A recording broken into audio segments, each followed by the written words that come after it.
in 2011 that I'm doing my work, and I do feel very strongly that the hybrid program is very central to what these beings are doing. I mean, they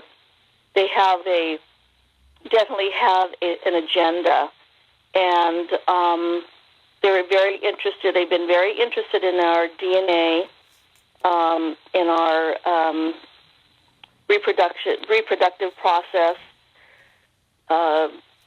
the intergenerational interest, because it doesn't just happen to one person, it happens to several members of one family. Yeah.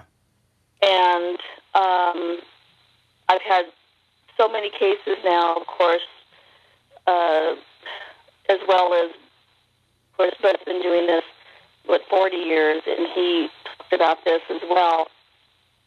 But it wasn't until I started getting the cases and studying the cases myself of strange pregnancies and babies being presented to the abductees throughout their abduction experiences as these children grow, as these what we call hybrid children grow.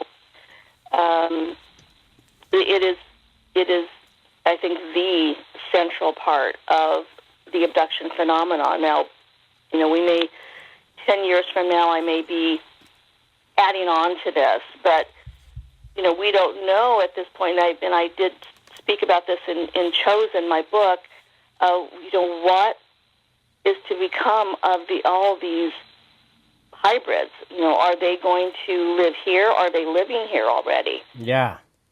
I know people that feel that they have come in contact with someone that could be a hybrid because there's something very different about that individual. My last case in my book, Chosen, speaks about a woman, and this happened in the 60s after the Betty and Barney Hill abduction, where she encountered a very different individual, where she was startled, not because he scared her, but because she said the way he looked into her eyes is like he was looking right through her soul, where he could, and he was reading her mind. Wow. So, I think that this is where we're going. I think now with our technology, where we didn't have this back in the 60s and several years ago, where everyone has a camera on their cell phone, we have digital cameras, we have digital recorders, video, where there are going to be more pictures, photographs taken of these beings. We have now footage of beings walking in someone's yard. My colleague Hami Masan shows this. He had showed me privately of this one that he was going to show in his lecture, of this one very strange pencil-thin being walking in somebody's yard. And I told him, I said, I think this is where we're headed because of, as I mentioned, the technology. People have these surveillance cameras around either their businesses or their homes, and not to catch alien beings, but because they want more security in their home. And this is what caught that very spindly-looking being that night. Yvonne, since you've spoken... In California. Oh, it was in California. Okay. Since you spoke to Jaime about this footage, has it since been posted or presented somewhere that's accessible by the public to look at it? Let's see, where were we? I cannot recall right now. I believe it was at Laughlin. It was in the Laughlin conference about 2 years ago where he presented this. I do not know if this is on YouTube. People, your audience can try to check YouTube. I know several of his lectures and the work that he presents, the footage of UFOs are shown on YouTube. I did a special with him, documentary, doing some hypnosis for his show. I believe it was a 2-hour show shown there in Mexico, and that's on YouTube. So people can certainly check and see if it's on there. I'm not sure. I can't guarantee it, but it's a very startling piece of footage. Yeah, and I guess that's a good segue to go into what I wanted to get at here, talking about captured footage of entities and in photographs and video. Stan Romanek, who I spoke to, you have just done some work with him recently over the past few months, if I'm correct. What was going on there? Well, CERO, Close Encounter Resource Organization. I'm director of CERO. We about once or twice a year we bring in speakers from all over the country, and we featured Stan for a lecture in October, and he did a 3.5-hour lecture for the audience because he has so much footage of objects that he caught in the sky, along with other witnesses who recorded the same object, and some strange things that were happening in his home that he caught on video. And I know that he's, the debunkers, of course, have a field day with his case. But some of these, you really have to see, you really have to witness what he presents, because it's hard to imagine that, he could have hoaxed all of it. I know you hoax something, it takes a lot of time, it takes a lot of money, which I know he doesn't have. And, he decided to come forward publicly because he told me he wanted to help other people. That's why he wrote his book, Messages. Yeah. But it's pretty fascinating when you think that, he's catching some objects and some beings on camera. And I know other people are as well that have not come forward. The debunkers and the critics say, "Oh, well, we want footage. We want to see these. Why are they always blurred, images?" But then when we do get the excellent images, whether they're UFOs or, say, beings walking around in someone's home or in their yard, it's still not good enough. Yeah. It's too good, and they've hoaxed it. So, we're damned if we do, and we're damned if we don't. So, I commend people that come forward like Stan. Now, we're going to be participating in another documentary together. He's going to be presenting, of course, all of his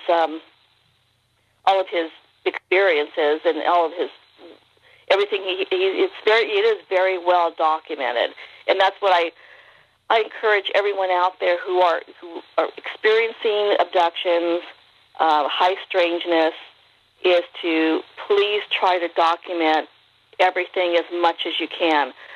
I know that when these things happen, people are in such shock that they don't think about picking up a camera or writing it in their journal because it's something that it's so hard to believe, and they always wonder, did I make this up? Did I imagine this?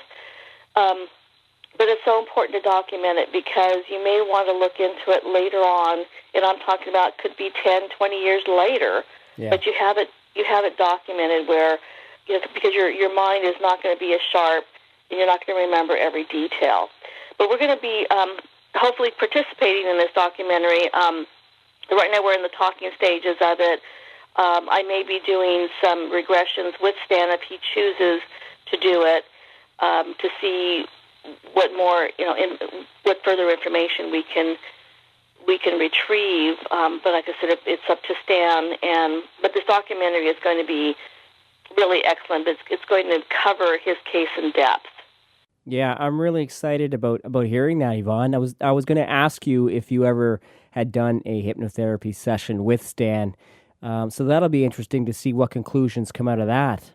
Yes, absolutely. We're now that I'll be back in contact with the producer. I was out of town for several weeks because of my mother's illness and her death and so forth. So now I have to gather myself, and I'll be in contact with the producer and continue this work. I mean, I have to really give my mom a lot of credit. She really was the one that brought me into this field by introducing me to Budd Hopkins, and she encouraged me in all of my work. She was very proud of everything I did.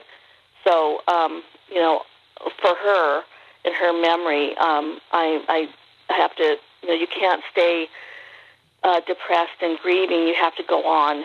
And, as hard as it is, I'm going to, as I mentioned, gather myself now. And your interview here, and I appreciate this, is my first interview since her death. And so it's giving me a shot in the arm to continue now. Good, because you've got really important work ahead of you, and you have been doing very important work, and everybody here needs you. I'm glad that you've got the right attitude in this. We are all very sorry about your loss, of course. Thank you very much. Yes, it'll be in her memory, and just everybody out there, no matter what's happening in your life, just as we mentioned, family. Tell your family members that you love them as much as you can. Hug them.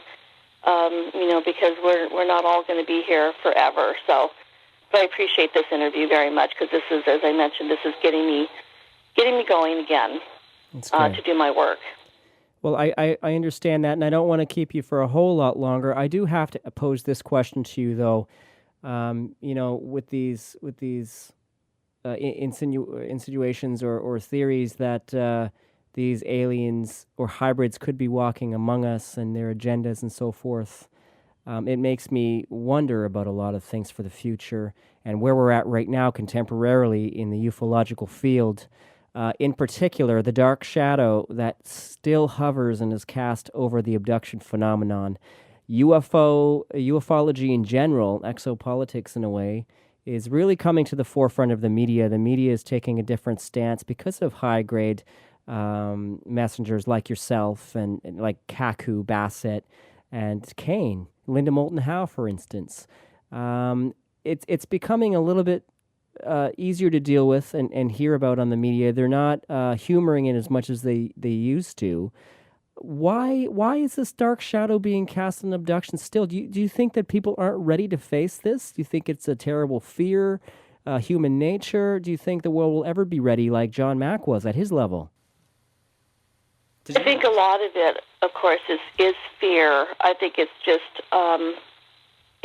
it's still too unbelievable for people to think that there's something that's coming into our homes, and they have the capability of taking us out of our natural and safe environment and taking us somewhere and performing experiments on us for whatever reason. We still really don't know. And when we talk about our theories, and we could speculate so much about this.